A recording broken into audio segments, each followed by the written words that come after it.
रमता राम जपो रे प्राणी, अब तो सुन ले राम कहानी।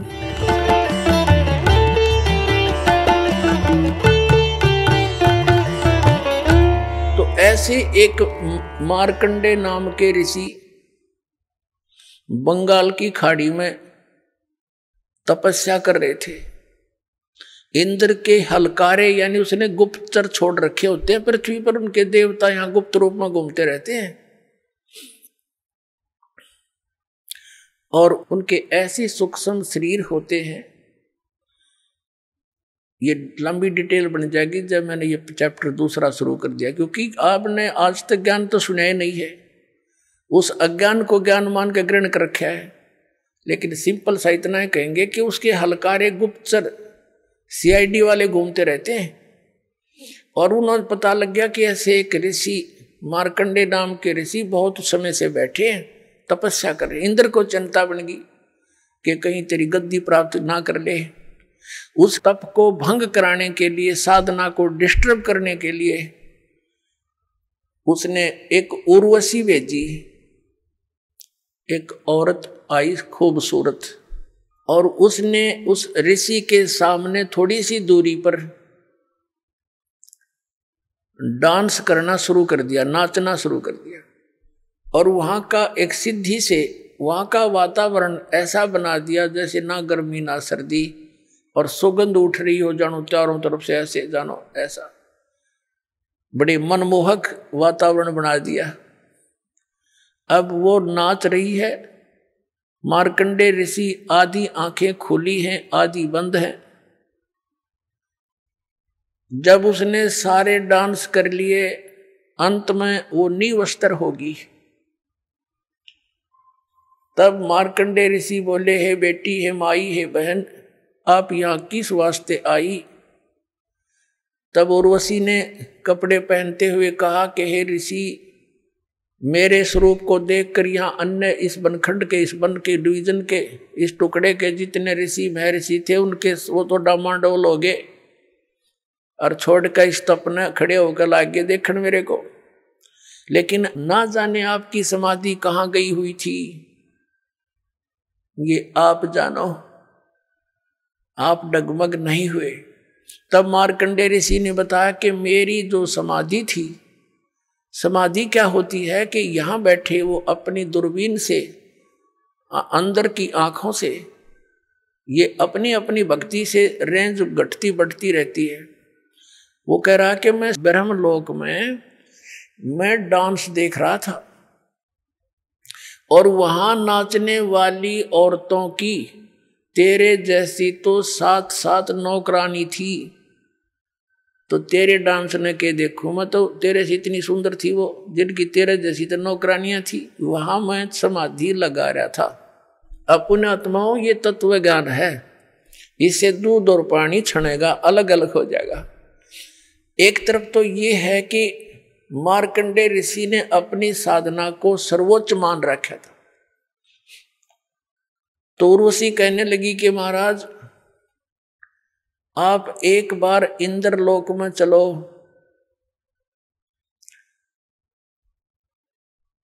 तो मार्कंडे ऋषि ने कहा कि तेरे से कोई और सुंदर हो उसको भेज दे, वो भी ट्राई कर लेगी। तो उर्वशी ने कहा कि मैं इंद्र की पटरानी मैं ही हूं, यानी सबसे ब्यूटीफुल, सबसे खूबसूरत स्वर्ग की जो औरतों में से एक होती है, वो सची नाम है उसका, और वो इंद्र की पटरानी होती है। तो वो कहती है मैं ही वो सबसे सुंदर औरत हूं उस स्वर्ग लोक की, और मैं इंद्र की पटरानी यानी मुख्य पत्नी हूं। मार्कंडे ऋषि ने कहा कि जब ये इंद्र मर जाएगा तब तू क्या करेगी, क्योंकि ये तो नासवान है। पर उसने सची ने कहा, उर्वशी ने कहा, यानी उर्वशी ने कहा कि मैं 14 इंद्र भोगूंगी। अपने आत्माओं, अपना पैमाना लगा लियो, आप क्या भक्ति कर रहे हो और क्या प्राप्ति होगी। इस मार्ग को छोड़कर अन्य जो साधनाएं करते हो वहां से। अब वो क्या कह रही है उर्वशी, वो कितनी पुण्यात्मा थी, उसने कितने धर्म और पुण्य किए होंगे। वो कह रही है कि ये 14 इंद्र मर जाएंगे, अपना शासन काल पूरा करके इनकी मृत्यु होती रहेगी और मैं नौ की नौ बनी रहूंगी, मैं इनकी पत्नी रहूंगी, यहाँ की पटरानी, ये भी एक पोस्ट है। और नेक्स्ट इंद्र की वह पत्नी बनेगी, वो अपना 14 ऐसे वो 72 चौकड़ी युग, 72 चतुर्युगी, सतयुग, त्रेता, द्वापर, कलयुग, ये 4 युगों का एक चतुर्युगी होता है। ऐसी 72 चतुर्युगी तक 1008 वर्ष तक समझ लो, 1008 ये चतुर्युगी तक ये ब्रह्मा का एक दिन होता है, 1008 चतुर्युग का। तो जब और फिर रात्रि में वो नष्ट हो जाते हैं, तो कहते हैं इस एक दिन में, ब्रह्मा के दिन में 14 ये इंद्र नष्ट हो जाते हैं। तो ये क्या कहती है कि ब्रह्मा के एक दिन में 1008 चतुर्युग तक मैं तो नौ की नौ पत्नी बनी रहूंगी, यहाँ की स्वर्ग की देवी, और जितने जो इंद्र हैं वह 14 इंद्र मरते रहेंगे, मैं कांस्टेंट रहूंगी जब तक, फिर मेरी भी मृत्यु होगी। अब मार्कंडे ऋषि परिचित थे उनसे। मार्कंडे ऋषि ने कहा कि 14 इंद्र भी मरेंगे जब तू के करेगी। तो वो क्या बताती है, नियम बताती है, उसका प्रतिफल बताती है, सच्चाई बताती है कि जितने अंदर में भोगूंगी वो तो गधे बनेंगे मृतलोक में, पृथ्वी पर, और मैं गधी बनूंगी। मार्कंडेय ऋषि माथे माथ मारता है, फिर जहां का राजा गधा बने और वहां की पटरानी गधी बने, तो मुझे ऐसे लोक में क्यों ले जावा थी तू। तब उस इंद्राणी ने कहा कि इसलिए ले जाना चाहती थी कि मेरी इज्जत रह जाती, नहीं तो मेरी मजाक करेंगे, मुझे सजा दी जाएगी कि तू हार के आगी। या दंड देता है वो जो उस लड़कियों को भेजता है किसी को, जैसे विश्वामित्र तपस्या करे था, उर्वशी भेज दी इस इंद्र ने, उसके साथ उसका संपर्क हो गया। एक लड़की होली ना जब जन्म करके और छोड़ कर जाती रही अक्षमाल ऋषि जी, फिर वो विश्वामित्र रोनता अंड है। तो ऐसी स्थिति है इनकी।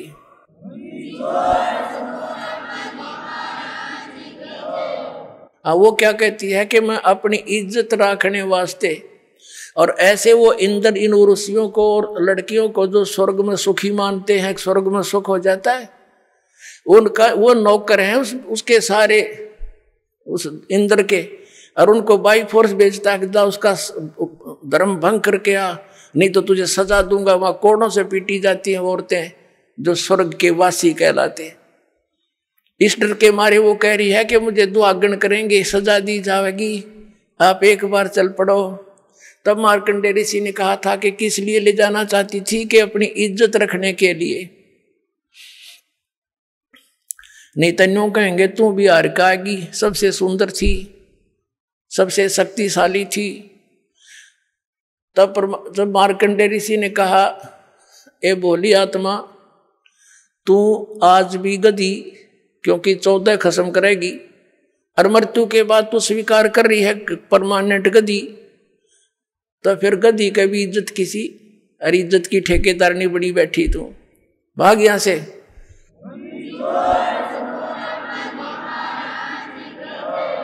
फिर क्या हुआ कि इंद्र आ गया वहां पर, स्वर्ग का राजा आ गया और कहने लगा, हे बंद निवाज, हम हारे तुम जीते, इंद्र की गद्दी प्राप्त करो। मार्कंडेय ऋषि कहने लगा, अरे अरे इंद्र तू क्या कह रहा है, इंद्र की गद्दी तो हमारे लिए काग की बीट है, हमें नहीं चाहिए, तो ये रख अपने को। और फिर मार्कंडेय ऋषि ने कहा, इंद्र बात सुन बैठ जा। अब इंद्र तक खुश हो गया कि ऋषि ने बख्श दी मेरी गद्दी वापस, अभी हमने तो इतना ज्ञान है। तब समझाने की चेष्टा की मार्कंडेय ऋषि ने कि देख, मृत्यु के उपरांत तू पशु बनेगा, गधे की योनि में जाएगा, आजा तुझे ऐसी भक्ति बता देता हूं, तेरा मोक्ष हो जाएगा, ब्रह्मलोक में चला जाएगा। अब और इंद्र क्या कहता है कि महाराज जी इब तक मौज करने दो, फिर देखूंगा, फिर बोलो। अपने आत्माओं सब हुआ बीमारी है जो इन स्वर्ग के देवताओं तक के, आपने भी यही है। अब जैसे ये दास किसी को, अपने मित्र प्यारे को, जैसे दास जूनियर इंजीनियर की नौकरी करता था जेई की, तो उन अपने साथियों को भी कोशिश की समझाने की, जो जिसको थोड़ा सा ज्ञान सुहा था उसको बैठा के समझाने की चेष्टा की। तो वो क्या कहता, भाई फिर देखेंगे, फिर देखेंगे, फिर के देखेंगे, गधा बने पाछा तो कुमार देखेगा। फिर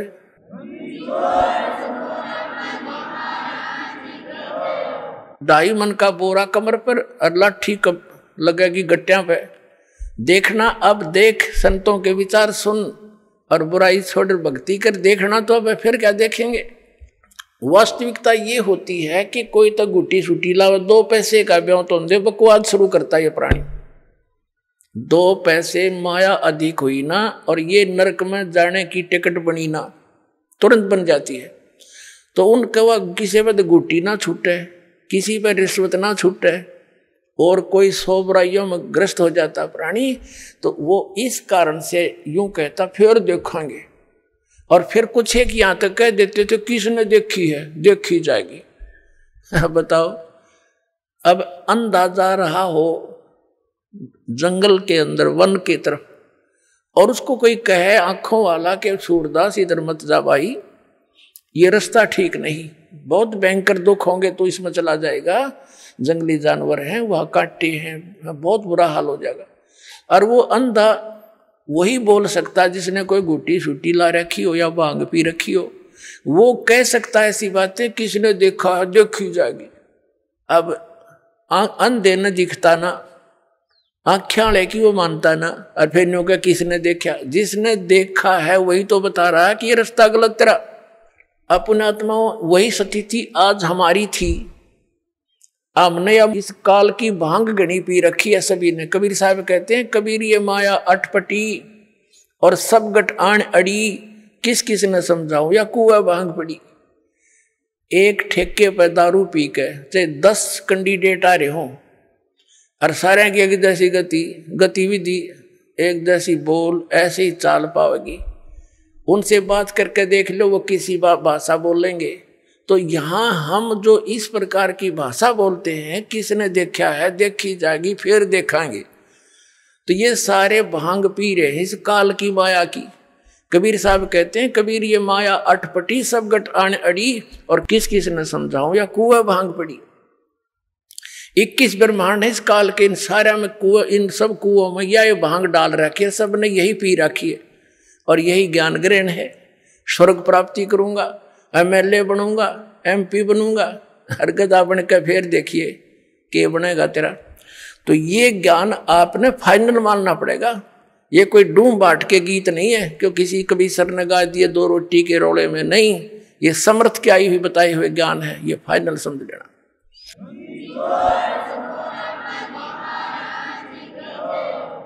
अपने आत्माओं, अब मार्कंडेय ऋषि की स्थिति देखते हैं।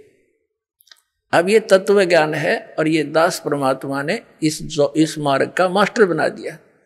अब दास चाहता है कि आपको भी ये ज्ञान दूं, आप भी खुद दृढ़ हो और अन्य को भी समझाने की चेष्टा करो, या नाम जलाओ ला करके।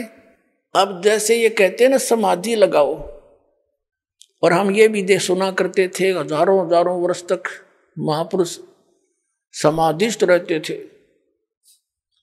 ये मन इतना उस्ताद है, आप कहीं बस की इंतजार में बैठ जाओ ना बस स्टैंड पर, आपको ये मालूम भी हो कि आध घंटे में आओगी बस, फिर भी मन 2 मिनट के बाद उठ कर नहीं देखेगा, कोई भी खुड़का सुन जा, यानी वहां भी ना चैन से बैठने देता ये। और ये समाधि में बैठने दे, वैसे बैठने दे किसी को, जैसे आप सिनेमा देखने जाते थे, अब तो नहीं जाना है, तो उसमें 3 घंटे का पता नहीं लगता, क्योंकि उसमें नए नए सीन देखने को मिलते थे और 3 घंटे ऐसे कट जाती। वो मन की खुराक थी, वहां आराम से टिका रहता है और 3 घंटे वो खत्म होगी रही जल्दी खत्म। टाइम देखे पूरा 3 घंटे लग गए जैसे 10 मिनट। अब जो ये समाधि लगाने का ढोंग करते हैं, इनके विषय में सूक्ष्म वेद में बताया परमात्मा ने कि डंब करें डूंगर चढ़े अंतर झीनी झूल और जग जाने बंदगी करे ये बोवे सूल बबूल। जैसे ये देखे होंगे संत साधु पहाड़ पर या टीले से पे ऊंचे स्थान पर बैठेंगे वृक्ष के नीचे और समाधि लो बैठ जाएंगे आसन पदम लगा के, तो दूर से दिखे वो कौन बैठा है। नगर वाले देखे भाई महात्मा बैठा तपस्या करे, फिर लाइन लग जाए उड़ा माथा टेकनिया की। तो परमात्मा कहते हैं डंब करें, डंब माने लोग दिखावा पाखंड करते हैं, आडंबर करते हैं। दंब करें डूंगर चढ़े ऊंचे स्थान पर बैठेंगे और अंतर झीनी झूल अंदर नो को बदे और जग जाने भक्ति करे यो बोए सूल बबूल। अब मार्कंडे ऋषि जो समाधिस्थ हो चुका था, बहुत दिनों तक बैठा था, वो क्या देख रहा था, उसने आप स्पष्ट कर दिया कि जहां मेरी समाधि थी वहां मैं डांस देख रहा था और वहां ब्रह्मलोक के अंदर मेरी समाधि पहुंच गई थी। वहां नाचने वाली इतनी खूबसूरत औरतें हैं तेरे जैसी, तो वहां बांदी नौकरानी थी उनकी। तो ये मन न्यो टेका रहा था इन ऋषियों का। अब जैसे पुण्यात्माओं हमारे शरीर में चैनल लगे हुए, चैनल, ये चैनल जो हैं ये कैसे हैं, जैसे कमल है हमारे, चक्कर बोलते हैं जिनको, शरीर में चक्कर है, एक मूल चक्र, फिर स्वाधिष्ठान चक्र, इनको कमल भी बोला संतों ने, और फिर नाभि चक्र, फिर हृदय चक्र और कंठ वाला कमल चक्र, और फिर त्रिकुटी चक्र, त्रिकुटी कमल। तो ये क्या है, ये समझ लो कि एक टेलीविजन के अंदर चैनल लगे हुए हैं। तो जिस चैनल को आप ऑन कर दोगे, वर्किंग में कर लोगे, उस टीवी के अंदर जिस स्थान से वो प्रोग्राम रिले हो रहा है वो स्थान तो कहीं और है और दिखाई दे रहा टीवी में, एज इट इज दिखाई दे रहा है। तो ऐसे ये ऋषियों ने हठ योग किए। लंबी आयु थी पहले, सतयुग में 1,00,000 वर्ष की आयु होती है और त्रेता में उससे कम हो जाती है,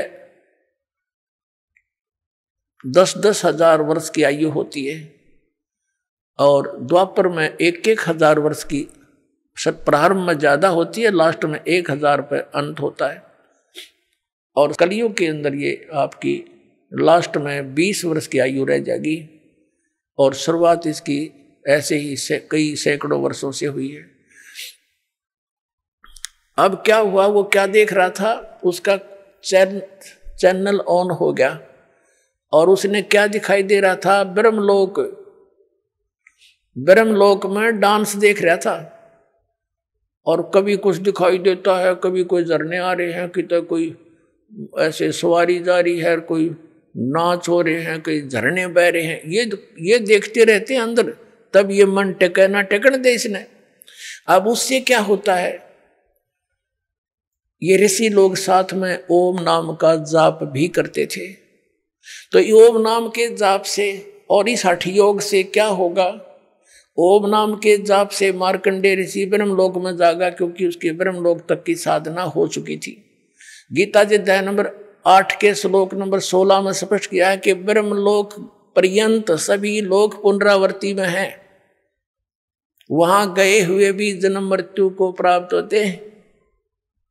अब मार्कंडे ऋषि अपनी साधना को मोक्षदायक मान रहा था, सबसे बढ़िया मान रहा था, उसकी भी कुछ भी ना पाइया। अब पुणात्मा जैसे गीता जी अध्याय नंबर 4 के श्लोक नंबर 25 से लेकर 30 तक यही निर्णय दिया है कि जो भी साधक जो साधना कर रहा है वो अपनी साधना को पापनाशक माने बैठा है। चौथे अध्याय के 32वें श्लोक में कहा गीता जी में कि इस प्रकार के वास्तविक जानकारी, धार्मिक अनुष्ठानों की जानकारी, साधनाओं की जानकारी सच्चिदानंद घन ब्रह्म की वाणी में विस्तार के साथ कही गई है, वो तत्व ज्ञान है। और चौथे अध्याय के फिर 34वें श्लोक में कहा कि उस तत्व ज्ञान को तू तत्वदर्शी संतों के पास जाकर समझ, उनको दंडवत प्रणाम करने से, विनम्र होकर, कपट छोड़कर सरलता पूर्वक प्रसन्न करने से वह तत्व ज्ञानी दर्शी ज्ञानी महात्मा तुझे उस तत्व ज्ञान का उपदेश करेंगे। उनसे पूछ जाके, इसे गीता ज्ञानदाता भी परिचित नहीं है। तो ये मार्कंडेय ऋषि अपनी साधना को उत्तम मान रहा था। अब परमात्मा के उस तत्व ज्ञान से, उस पैमाने से नाप कर देखेंगे। विष्णु ने क्या बताया है? इंद्र कुबेर ईश की पदवी ब्रह्मा वर्ण धर्मराया, विष्णुनाथ के लोक को जाकर तू फिर भी वापस आया। ये ब्रह्म लोक तक गए हुए प्राणी भी वापस आते हैं। आपने प्रमाण देख लिया 8वें अध्याय के 16वें श्लोक में गीता जी में। आप सुन रहे थे जगत गुरु तत्वदर्शी संत रामपाल जी महाराज जी के मंगल प्रवचन। अधिक जानकारी के लिए विजिट कीजिए हमारी वेबसाइट www.jagatgururampalji.org। संत रामपाल जी महाराज जी के शुभ आशीर्वाद से पूरे विश्व भर में 500 से भी ज्यादा नाम दीक्षा केंद्र हैं, जिन पर संत रामपाल जी महाराज जी द्वारा ऑनलाइन निशुल्क नाम दीक्षा दी जा रही है। अपने नजदीकी नाम दीक्षा केंद्र का पता करने के लिए संपर्क करें 8222880541।